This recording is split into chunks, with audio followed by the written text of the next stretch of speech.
ഞാൻ ഇന്ന് മുതൽ പഠിക്കും, നാളെ മുതൽ പഠിക്കും എന്നൊക്കെ പറഞ്ഞ് നമ്മളെ തന്നെ പറ്റിക്കാൻ തുടങ്ങിയിട്ട് എത്ര കാലമായി?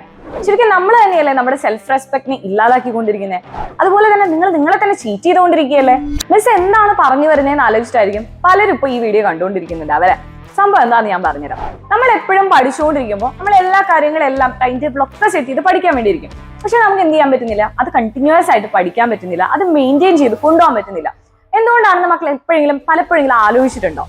സംഭവം എന്താണെന്ന് വെച്ച് കഴിഞ്ഞാൽ നമ്മൾ എപ്പോൾ പഠിക്കാനിരിക്കുമ്പോൾ ആദ്യത്തെ ഒരു 10 മിനിറ്റ് എന്തിനാണ് കളയുന്നത്? അത് എവിടുന്ന് പഠിക്കണം, എങ്ങനെ പഠിക്കണം, ഞാൻ ഏതൊക്കെ ക്വസ്റ്റ്യൻസ് എടുക്കേണ്ടത്, എവിടുന്നൊക്കെയാണ് ഞാൻ യൂട്യൂബ് ക്ലാസ്സസ് കാണേണ്ടത്, ഏത് ലെക്ചേഴ്സിനെയാണ് ഞാൻ ഫോളോ ചെയ്യേണ്ടത് എന്നൊക്കെ ആലോചിച്ച് ഒത്തിരി സമയം അതിനു വേണ്ടി പോകും. ആ ഒരു 10 മിനിറ്റിൽ തന്നെ നമുക്കൊരു ബോറടി ആയിരിക്കും ഫീൽ ചെയ്യാം. പിന്നെ നമുക്ക് പഠിക്കാനുള്ള ആ മൂടെ അങ്ങ് പോയി കളയും. അപ്പൊ ഇത് പലരും ചെയ്തു വരുന്ന ഒരു മിസ്റ്റേക്സ് ആണ്. സോ ഈ ഒരു മിസ്റ്റേക്ക് ആണ് നമ്മൾ ആദ്യം ഒഴിവാക്കേണ്ടത്. പ്രോപ്പർ പ്ലാനോട് കൂടിയിട്ട് നമ്മൾ പഠിക്കണം. അതിന് വേണ്ടിയിട്ട് ഒരു ടൈം ടേബിൾ അല്ല മിസ് ഉദ്ദേശിക്കുന്നത്.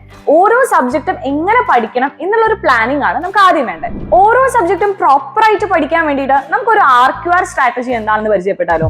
അപ്പൊ എന്താണ് RQR? Resource question revision. നമുക്ക് ഏത് സബ്ജക്റ്റിനും ഇമ്പോർട്ടന്റ് ആയിട്ട് വേണ്ടത് ഈ 3 കാര്യങ്ങളാണ്. എവിടുന്ന് പഠിക്കണം, അതാണ് നമ്മുടെ റിസോഴ്സ് എന്ന് പറയുന്നത്. അതായത് നമ്മൾ ഓരോ സബ്ജക്റ്റും എടുക്കുമ്പോൾ അത് ഏത് ലെക്ചേഴ്സ് ഞാൻ ഫോളോ ചെയ്യണം, എനിക്ക് വേണ്ട കോൺസെപ്റ്റും കാര്യങ്ങളൊക്കെ എനിക്ക് എവിടെ നിന്നാണ് കിട്ടുക, ഏതൊക്കെയാണ് ഞാൻ റെഫർ ചെയ്യേണ്ട ബുക്സ്, ഇതൊക്കെയാണ് നമ്മുടെ റിസോഴ്സിൽ പെടുന്നത്. അപ്പൊ ഓരോ സബ്ജക്റ്റിന്റെയും റിസോഴ്സ് വേറെ വേറെ ആയിരിക്കും. അപ്പൊ നമ്മൾ എന്ത് ചെയ്യുക? നമ്മുടെ ഓരോ സബ്ജക്റ്റിന് വേണ്ട റിസോഴ്സ് ആദ്യമേ തന്നെ സെറ്റ് ചെയ്ത് വെക്കാം. അപ്പൊ ഞാൻ മാത്സിന് വേണ്ടിയിട്ട് ഇത്ര ബുക്സ് ആയിരിക്കും ഞാൻ ഫോളോ ചെയ്യുന്നത്, ഇതൊക്കെയാണ് എന്റെ റിസോഴ്സസ്, ഈ ചാനൽസ് ഞാൻ ഫോളോ ചെയ്ത് ഇവരുടെ ലെക്ചേഴ്സ് ആണ് ഞാൻ കാണേണ്ടത് എന്നൊക്കെ ഞാൻ എന്ത് ചെയ്യുക? ആദ്യമേ തന്നെ നോട്ട് ചെയ്ത് വെക്കാം. ആൻഡ് സെക്കൻഡ് വൺ എന്ന് പറയുന്നതാണ് നമ്മുടെ ക്വസ്റ്റ്യൻസ്. അതായത് നമുക്കറിയാം നമ്മൾ എന്ത് പഠിച്ചാലും നമുക്ക് അത് എങ്ങനെ അപ്ലൈ ചെയ്യണം എന്നുള്ളതാണ് നമ്മുടെ എക്സാമിന് ഏറ്റവും ഇമ്പോർട്ടന്റ് ആയിട്ടുള്ള കാര്യം. അപ്പൊ അതുകൊണ്ട് തന്നെ എക്സാം ഓറിയന്റഡ് ആയിട്ടുള്ള ക്വസ്റ്റ്യൻസ് എവിടുന്നൊക്കെയാണ് കിട്ടുക, ഏതൊക്കെയാണ് നമ്മൾ ഫോളോ ചെയ്യേണ്ട ക്വസ്റ്റ്യൻ ബാഗ്. ഇപ്പൊ ഞാൻ RD ശർമ്മയുടെ ബുക്ക് എടുക്കണോ, RS അഗർവാളിന്റെ ബുക്ക് എടുക്കണോ എന്നുള്ള കാര്യങ്ങളൊക്കെ നമ്മൾ ആദ്യമേ തന്നെ എന്ത് ചെയ്യുക? ഫിക്സ് ചെയ്ത് വയ്ക്കുക. അപ്പൊ അത് ഓരോ സബ്ജക്റ്റിനും ഡിഫറെന്റ് ആയിരിക്കും. അപ്പൊ അങ്ങനെയുള്ള ക്വസ്റ്റ്യൻസ് എവിടെ നിന്നാണ് എനിക്ക് കിട്ടുക എന്നുള്ള കാര്യങ്ങളൊക്കെ പഠിക്കാൻ ഇരിക്കുന്നതിന് മുന്നേ തന്നെ നമ്മൾ ആദ്യമേ സെറ്റ് ചെയ്ത് വെക്കാം. ദെൻ ലാസ്റ്റ് വൺ, പക്ഷെ ഏറ്റവും ഇമ്പോർട്ടന്റ് ആയിട്ടുള്ള സ്റ്റെപ്പ് എന്ന് പറയുന്നത് ഇതാണ്, റിവിഷൻ. റിവിഷൻ ചെയ്യാനായിട്ട് ഞാൻ എന്താണ് ചെയ്യേണ്ടത്? അതിന് വേണ്ടിയിട്ട് നമ്മൾ എന്ത് ചെയ്യാം? നമുക്ക് വേണ്ടി തന്നെ ഒരു ഷോർട്ട് നോട്ട് ഉണ്ടാക്കി വെക്കാം.